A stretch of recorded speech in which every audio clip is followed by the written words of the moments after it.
And for today's lecture, I would like to talk about or share with everyone an opening that's been very dear to me since I was a scholastic chess player. And the opening begins after e4, knight to c6. And I could hear some of you cringing, but this opening is actually very interesting. And what's cool about it is that you're going to make your opponents already think independently from the very second move.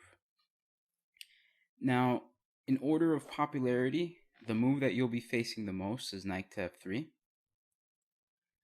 And I think it has a lot to do with the fact that maybe the players with the white pieces are under the impression that this is just a very fancy move order to transpose into a king pawn opening.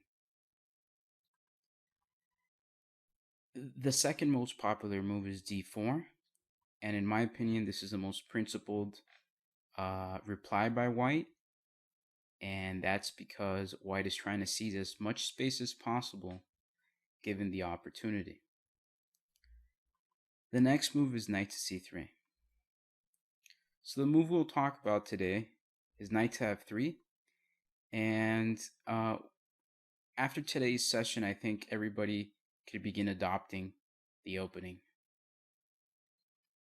Now, most chess players will be able to identify this position as the 𝐻𝐬𝐬𝐻 defense, and the 𝐻𝐬𝐬𝐻 defense goes something like this. After d6, d4, knight to f6, knight to c3, and bishop to g4.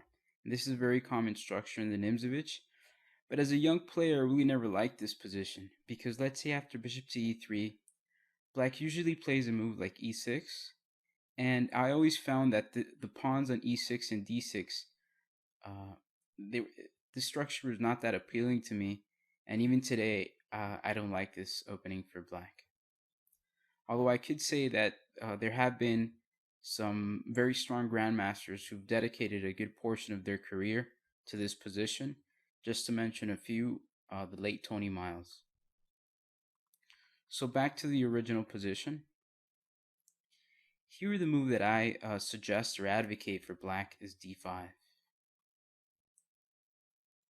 And what's original about this position is that after pawn takes, queen takes pawn, we really have an interesting structure, because you could have a hard time trying to name this opening. It starts off as an 𝐻𝐬𝐬𝐻, and now it looks like a Scandinavian defense. And it's because of this that I will coin the opening the modern 𝐻𝐬𝐬𝐻. So just to share with you a little bit about the opening or this position, modern theory has come to understand that knight to c3 is not the best way to play versus the Scandinavian opening. It has to do with the fact that let's say black plays queen to a5.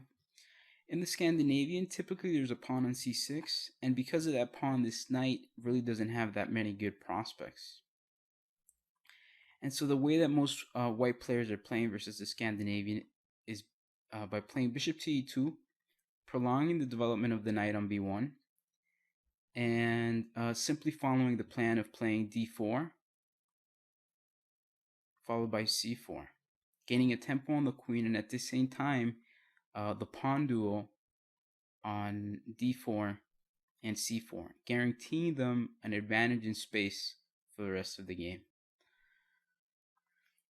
So today we'll focus on knight to c3, which is the move you'll see the most, and black plays queen to a5 here. Now, don't make the mistake of playing queen to h5, because after knight to b5, you're going to have a hard time defending the c7 pawn. So after queen to a5, the most common move here is d4. Just so that you have a good foundation on the opening, bishop to b5 is another very common move. And versus bishop b5, you want to play bishop d7. And after castles by black, rook to e1, a good tip is to refrain from playing the pawn to a6 in these positions, because white has the possibility of playing rook to b1 and playing b4 and b5, and it's because of this pawn being placed on a6 that you will lose the game. So for black, we're trying to keep things as solid as possible. e6, bishop takes, knight to e5, and bishop to e8. Now, in this position, theory considers it better for white, but the question of how to play as black and how to reach equality in the opening is a very complex question, and players have answered it in different ways. And in this position, you have something to fight for, and that's that you have the two bishops, and your structure is really not that compromised. So I think that this position is playable for black. Let's say white plays d3, white plays bishop b4, bishop d2, knight to e7, a3. And after, let's say, bishop takes, queen to d5, you have an interesting middle game where it's basically an opposite color middle game. So I would suggest you look into this position. So back to the main line.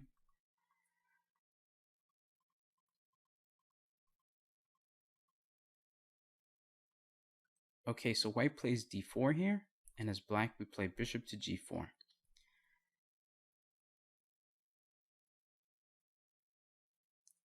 What black is trying to do here is that he wants the castle long, and he wants to apply as much pressure as possible to the d4 pawn.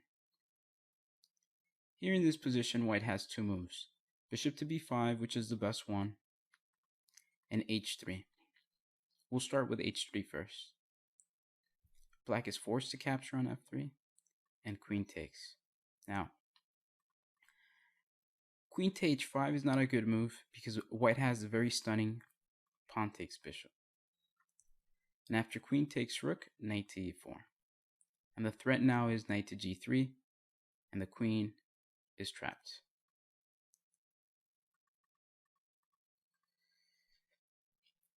Another bad move in this position is bishop to h5, because after g4, bishop g6, bishop to b5, white gains an initiative.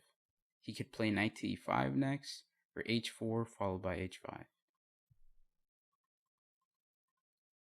So after bishop takes, queen takes bishop, we follow our plan by castling long.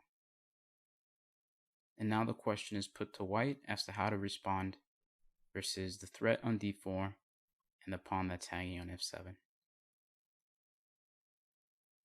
If queen takes pawn, as white, as black, instead of capturing the pawn, we try to open as many lines as possible, as quickly as possible, to try to take advantage of the placement of the king on e1.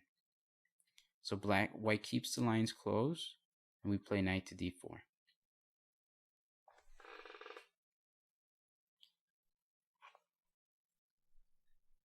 After knight to d4, there's only one move for for white in this position, and that's bishop to g5.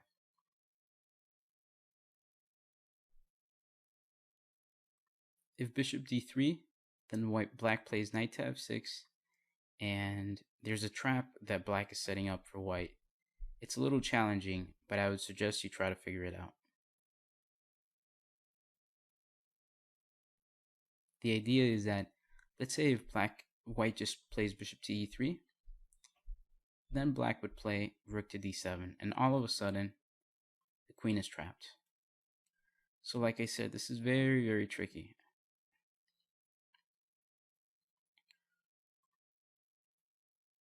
Okay, so if bishop to g5, don't make the mistake of playing knight takes c2 check, because after king to d1, you're going to have a lot of problems here. There are two moves that I could suggest for you.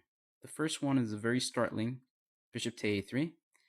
And after bishop to a3, you'll probably be accused for being a computer, which is not that uncommon today in chess. Or knight to f6. And after knight to f6, bishop takes, pawn takes, bishop to d3, then you could play bishop to a3. And in this position, black is much better. The idea is very simple. If pawn takes, queen takes knight, and now you lose the rook. If white castles, then you could just go queen takes knight. Or if rook to b1, then just bishop takes b2. Alright, so back to the main line. So here, if white chooses the very simple bishop to e3, then we continue with opening lines and we play e5. Pawn takes, bishop to b4. White usually continues queen to g4 check, king to b8, and bishop d2. And after queen takes e5 check, black is just doing very well. A game continued, queen to e2 and queen f5, threatening knight to f6 and rook to e8 with beautiful development. The game that I'm talking about continued castles long, knight to d4, and queen to e4. And here black won a pawn with bishop takes, queen takes, and bishop takes b2. Notice that if bishop takes d2 after rook takes, it's white that wins and not black because the knight is pinned. If knight takes queen, then rook takes d8 checkmate. Okay, so let's go back to that main position. And we could already conclude that h3 too early is not the best move. So the most challenging move for that white could play is bishop to b5. His idea is simple, and that's to develop as quickly as possible, but most importantly to wreck the pawn structure here for black, because now it seems as if this bishop is misplaced and that he has to come back to d7. But now you see black's real intentions, and that's the castle long. Now black is intending to pressure the d4 pawn as much as possible. So white continues with his plan. Bishop takes b5, pawn takes, and here we reach the most important position of the whole opening. White could play queen to e2, queen to d3, and h3. This is the most common move, and we'll talk about that one first. If h3, now the most important move here to remember is queen to h5. And it becomes evident that now this middle game is highly interesting, because black's idea is to capture the knight on f3, and white will also have critical or severe pawn weaknesses on the king side. If queen to d3, then we play bishop takes, pawn takes, and I think that the best move for black here is e5, because it leads to complications, and now the middle game is very unclear. This queen cannot occupy itself by checking the black king, because all of a sudden the f3 pawn is hanging, and the position is very rich in ideas. So this is interesting. The next move that white could play here is queen to e2. And after bishop takes, pawn takes, the most important thing to understand about this middle game is that black is trying to reach an endgame. And the reason why he's trying to reach an endgame is because his pawn weaknesses on the queen side could really not be considered weaknesses, because the king is here to protect them. And in this position, what's going to end up happening is that the white king is going to castle queenside, and then his weaknesses are going to be worse than black's. Okay, there are different moves here, e6 is one of them. What I could suggest to you is make sure that you don't develop your pieces in a way in which your queen ends up being blocked away from the queen side. So at one point, redeploying the queen again back to the queen side could be a good idea.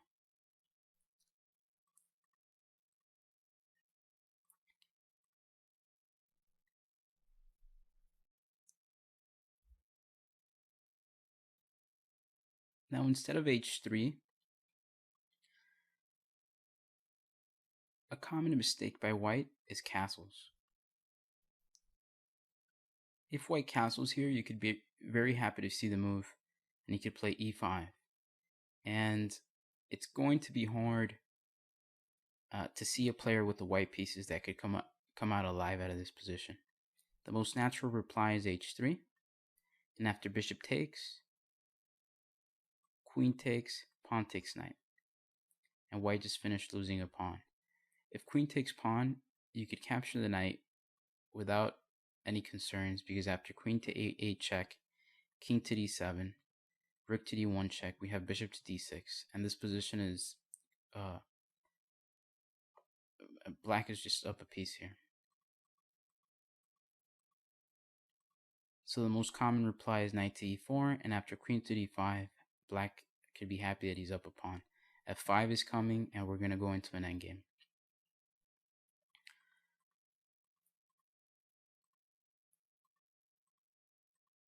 Now here, there are two more important moves that we have to consider. Queen to e2, which is critical, and queen to d3. Let's look at queen to d3. If queen d3, then black plays c5. And if d5, e6. A little trap that you should keep in mind is that after c5, white plays knight to e5, we play rook takes d4. And if queen g3, then rook to d1 checkmate.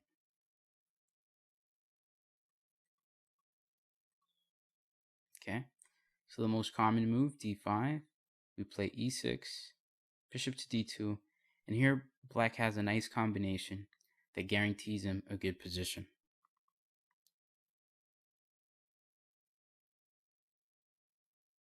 c4. Queen takes, bishop takes f3, pawn takes, and pawn takes d5. And after queen to g4, king to b8, castles, and knight to f6. And here, black is one move away from completing his development, and he doesn't have that many concerns. And last, the most critical move of the position, queen to e2. If queen to e2, there are many replies here for black. Rook takes d4 is one reply, but it's highly adventurous. The most conservative reply for black here is king to b7, giving the opportunity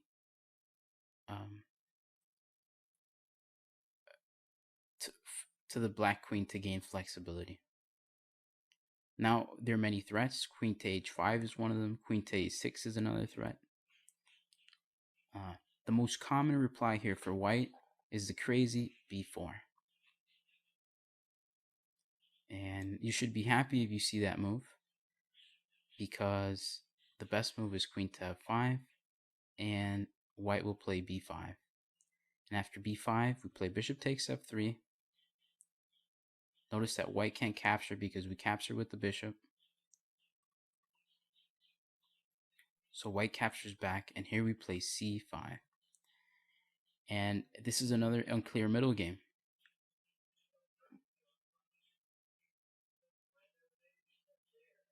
Black structure is pretty solid, and both kings are going to have a hard time finding a safe place to be in. Okay, so I hope you guys enjoyed the lecture, and it would be great to see uh, any independent analysis that you guys develop with the opening, and share it with everyone as well. So, wishing you well. Until next time, thank you.